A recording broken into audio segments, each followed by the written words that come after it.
I'm Elizabeth Keating. I'm a board member of ILC. I also am a partner at Revolver New York, which is a full service branding agency, which is what brought me to Marc, who's our special guest today. He's a managing partner of Escape Hospitality and owner of Scribner's Hotel, which was, if you don't know it, is an incredible lifestyle property in the Catskills, one of my favorite. So we'll get to talk to Marc about that. But a few notes before we get started. On Friday, we have Shannon Knapp, who's a president and CEO of leading hotels of the world, who will join us to talk about reimagining luxury and what it means for hospitality professionals, which I think should be amazing. But also stay tuned for daily programming on Instagram, Twitter, LinkedIn, and our website at ILC. And I'm sure you've heard this on other forums, but we rely heavily on live events. So if you could care to and can make a donation, large or small, that would be greatly appreciated. You can do that on ilccongress.com. And the last bit of information is a special thanks to our July sponsor, Hannah Lee Communications, for continuing to support ILC digital events. So that's the full kind of admin piece, and then we could dive into some questions for Marc. And we'll make sure we look in the comments. So if anyone in the audience has anything that they want to ask Marc, feel free to post it there, and we'll try and catch it and ask Marc live. So Marc, our topic today, which we agreed on, which I think is incredible, is raising capital, raising up a community, and raising the bar. So we have high standards for you, Marc. So talk to us. I think one of the most interesting things about the things I've learned about you over the years is how you pivoted your career. And I think that's something that people aspire to do, but don't think it's an easy one. And I'm sure it wasn't easy. How did you do that? And how were you attracted to the hotel world? Hello, everybody. Thank you for joining. I purposefully did not tell my mother that I was going to be on live right now, or else it would be her like sending 30 different comments and questions, probably calling me 10 times, asking me how to join as That's well. Right.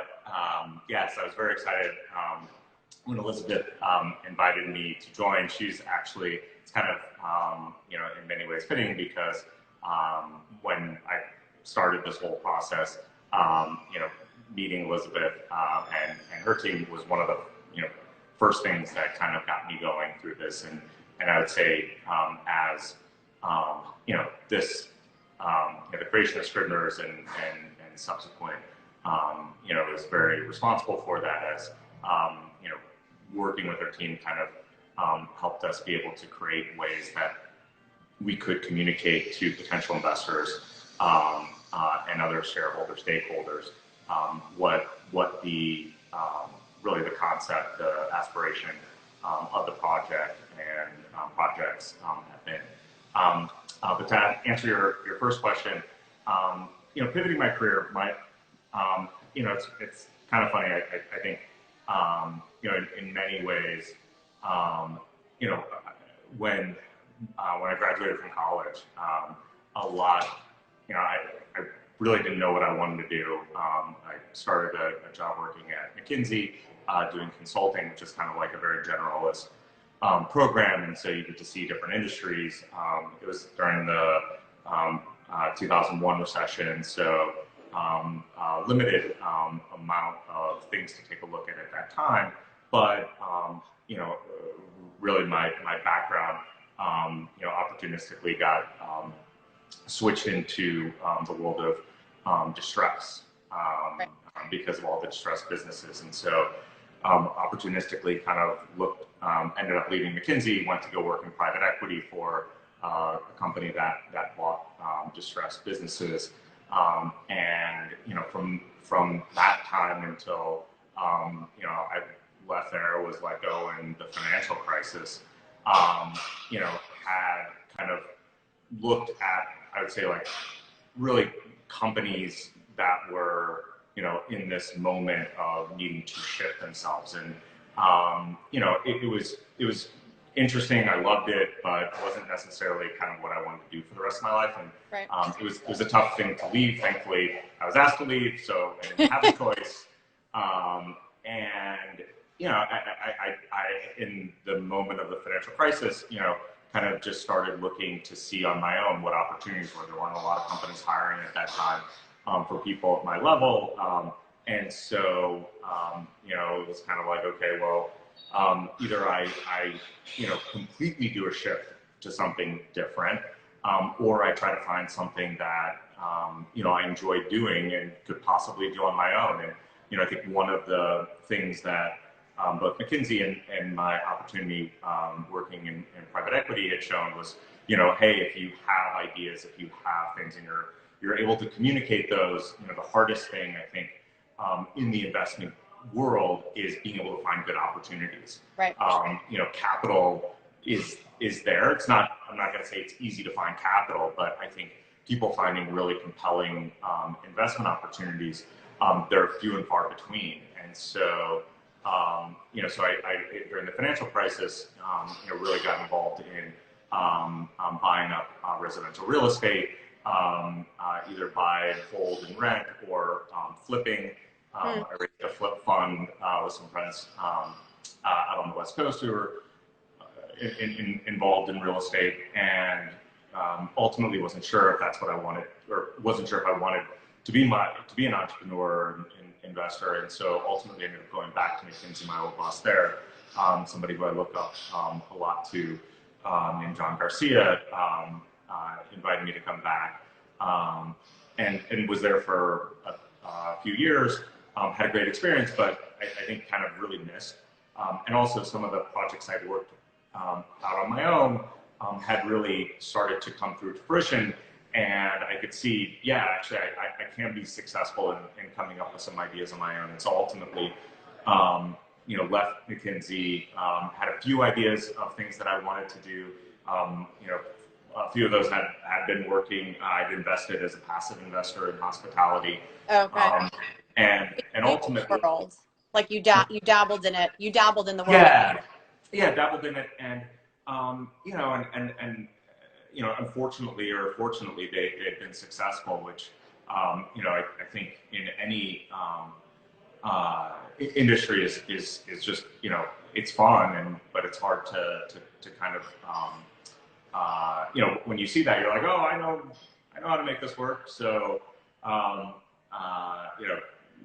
so anyway, I was looking at a bunch of different opportunities, not all in hospitality, and just kind of similar to a lot of my other tracked in what I had done. I was looking at a project in Montauk that didn't work out, and ultimately somebody mentioned, hey, the Catskills are really kind of starting to come back, and so I looked and kind of just saw the value of what was going on there. Had kind of had put together in my head like what I thought it would take to be successful in terms of what the property would have to offer. Right. And looked at a few dozen properties, came across Scribner's, and that kind of that in 5 years, and here we are. Right. It's incredible. I mean, so talk to us about how you raised capital and what that looked like in terms of things that worked for you, pitfalls that you had. I know we were part of that journey, which was incredible. And certainly just thinking about, especially going to a community that hasn't had an incredible legacy and history, but then moving to something where there was a lot of vacancies, needless to say, and you were going to create a new, and then that'll segue into how you also celebrated and worked closely with community, which is a big part of, I think, establishing this hotel. Yeah, it was, I guess part of the capital raising process for me was, I had been involved in it previously to this on projects of a similar size. And I think no matter what the scale is that you're looking for something, you have to kind of understand, okay, who, the person who should be talking right now is my wife, who raises capital for private equity funds for a living. Did she help you? Yeah, she could say this a lot more eloquently than okay. But basically, it's when you're looking at when you're looking at opportunities, it's kind of trying to match, whose capital makes sense. So, understanding and where I could get capital from, right? So I had raised money before from friends and family, and different, like, second, third degree connections. And so knowingly, part of that was, okay, understanding what is it, what if I have a group of investors that have invested with me in the past, what are projects that they might find interesting? Right. A lot of them like the concept of investing in a real estate business because there were some hard assets that were there that you could be purchasing, and it's something where you can look at and find some sort of comp as to, okay, are we buying this expensive? Are we buying this cheap? And so that was part of it, and I think within that group, I had some credibility.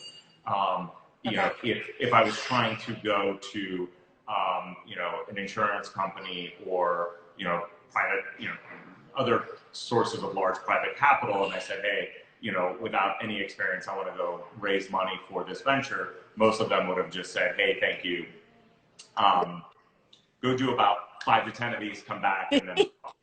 And I think that's a lot of what we've heard, like in the indie space, is that there's not a proven track record. When you do a one-off for your first, right, versus a hard brand, it's easier to raise capital, some people say, but I do think so. So I would imagine, for you, it was smart and strategic to go to those that you knew, that you had a network, right? And so it's leveraging that network.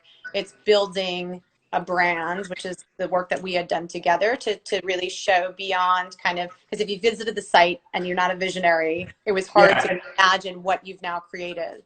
And that's an important part. I mean, I think a lot of people want to understand, like, if you're a newcomer to an industry, like, how have you set yourself up so that you're surrounding yourself with people that can help you? So, definitely working with yourselves was somebody that, gave us, gave the project some credibility.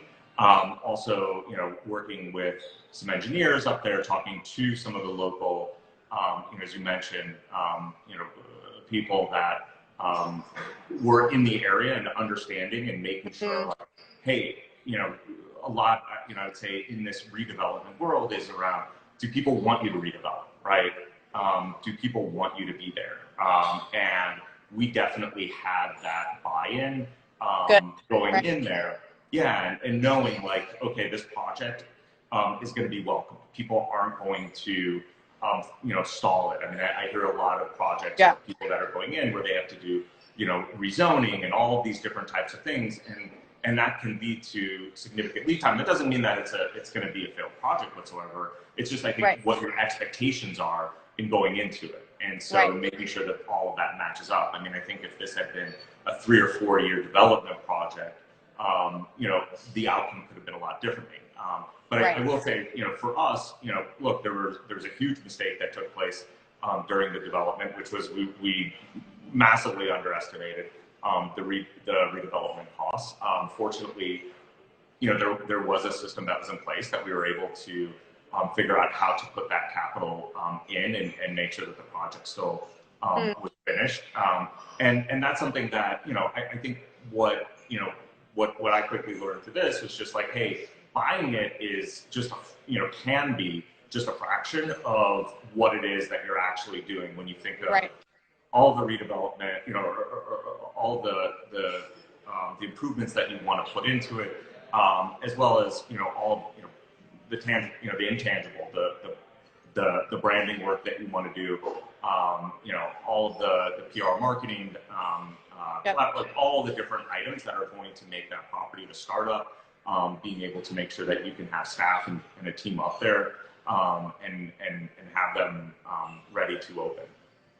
Well, and it's a good segue too to speak about talent and how that links up with the community and your desire to celebrate the community, support them. You also, just so followers know as well, have invested in the community probably in many ways, the two of which I know are building F&B concepts, right? So not only are you supporting what's happening in town, you're providing other options and bringing new jobs. Yeah, it's interesting. I think, not coming from this industry, there are, some detriments and some benefits, right? So one of the big detriments is not having a wealth of contacts of people to say, hey, I'm going up to the Catskills, come on with me. Right, So, right. you know, there were definitely were, you know, and we still have a few people from early on who I, you know, That's love awesome. tremendously. Yeah. But yeah, I mean, you are, you know, ultimately what it is, you know, and the reason why I ended up taking a much larger operational role is because you know, it's not, it's not just building a building and redoing a building. You know, for me, like one of our greatest assets that we have is our team. And so being Yep. able to, and the way that you have a team is, you know, you put forth a lot of effort in making sure that you're bringing in great staff, you know, great managers, that, you know, people are getting treated fairly, that there's a lot of thought of, you know, all of the different things that can come up with the business.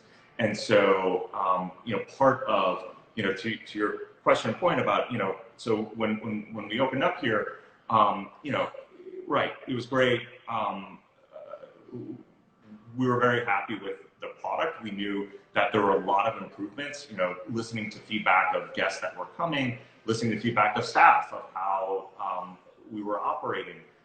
So there's been a tremendous amount of, you know, additional development and continued development. And part of that is for guest experience, you know, wanting to still provide more and more, so that people want to keep coming back. I mean, it's our, you know, the thing to me that I think is the, you know, the most, you know, meaningful way for somebody to say that they enjoyed their stay is to book another one. And, you know, thankfully, you know, we have, you know, we have a lot of guests doing that, but, you know, want to be holding up our end of the bargain, which is making sure that, you know, the next time that they come, that it is better than the experience that they had before. And so, at the same time, right, you know, we became this kind of big building in our community, and while sure we're getting back in terms of the number of people we have, we wanted to also, you know, recognize, like, look, you know, some of our offerings resonate with people locally, but not all of them. And what can we do? What are ways that we can create things here that, you know, one, you know, I think tie us closer to the community, to make you know, additional opportunities and ways for guests to find enjoyment during their stay, and three, how can we help create some opportunities for the team to enjoy the, you know, the development process, get to see it, you know, probably 90% of our team was not part of the development process for Scribner's. Right. And so, you know, they kind of like, hey, you know, all right, you know, this is the existing thing, but, you know, really find and enjoy the dreaming it up from the beginning, and seeing Cool. what that is, and also just giving opportunity for, you know, team members that are showing room for improvement.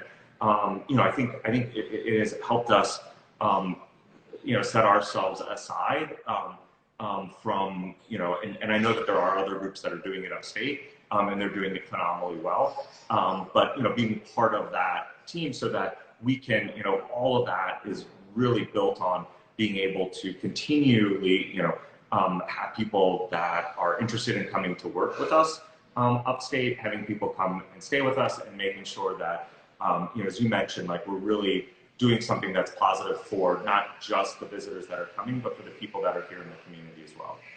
Right. And I think that's great. And I felt it when I was there. And I think it's true that there is a sense of newness. And I've been several times. We had an opportunity.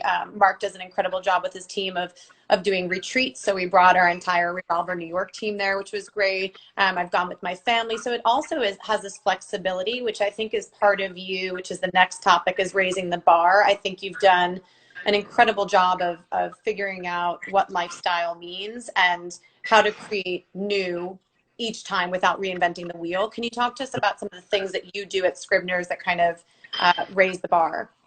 Yeah, I mean, you know, I think from a, you know, from a guest standpoint of raising the bar, it's really, you know, trying to, you know, I think one, have fun with a lot of, you know, just general things that take place in the hotel. And in many ways, you know, we've tried to work with, if it's, you know, members of the community, the creative community that are up here, or people that we've worked with in the past, of kind of, you know, creating fun little collateral pieces. So we had our little survival guide that was created by Allison Matheny at Stay Best. Yes. And you know, I love that.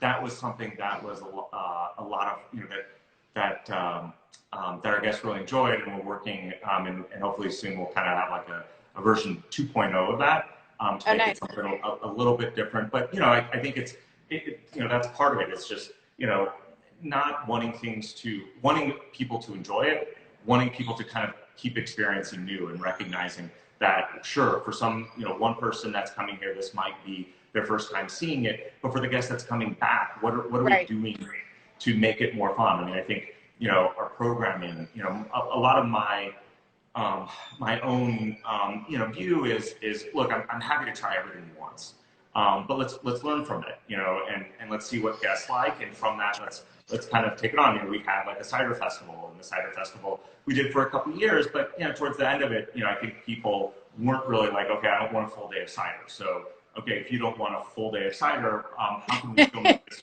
relevant for our guests? Full day of cider. I love cider. But no, and I think that's a part of what you do well, and I think that's important for lifestyle hotels to, as a call out, is keeping it fresh. To me, is not building and a huge expense. The expense is in the brain power to come up with the programming and the activation, which you guys do well. And then it's thinking about even stuff like your little boutique, your little like shop, you know, that's curated in that cabinet of curiosities, is you can change that up, right? So there's so many moments for lifestyle properties that you do really well. And I think the continuity piece comes in the level of service. That's where the bar needs to be raised. It needs to stay there, right? That's the kind of the constant, and I think you guys do that well. So I think it's just thinking about, you know, what can you do with a lifestyle property, and the other thing is culinary. I think that's key. It shouldn't be a throwaway, right? Right. I mean, you know, what we found, you know, early on is like the number one amenity that we have as a property is our food and beverage program.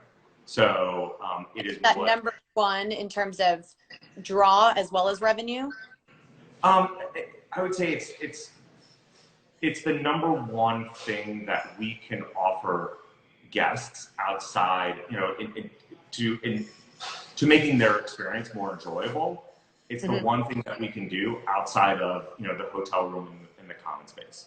So, you know, it's something where, you know, when people are coming to a place that they're either unfamiliar with, or even if they are familiar with, to be able to offer meals to them that that they enjoy in a great setting, with great service, you know, right next to where they are is, you know, what we found to be, you know, the number one thing, you know, where I think we, you know, our guests really feel like it's more than just, you know, a cool looking place.